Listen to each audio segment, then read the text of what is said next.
pati doon sa North, yung taon. 17 taong nagtrabaho si Maria sa Lebanon bilang isang domestic helper. Pero mananatili na lang daw muna siya dito sa bansa para asikasuhin ang kanyang amang may sakit.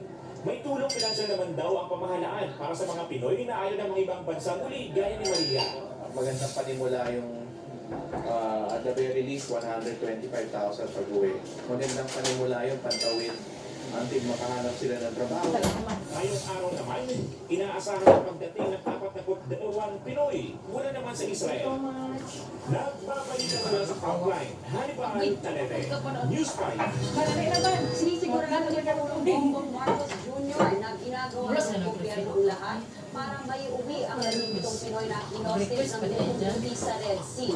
Ayon sa Pangulo, nakipag-ugnayan na ang DFA sa Saudi Arabia. Umahan sa Iran para makauwi ang 17 Pilipino na nagtatrabaho sa silang samlang cargo ship. Kinakausap na rin daw ng Department of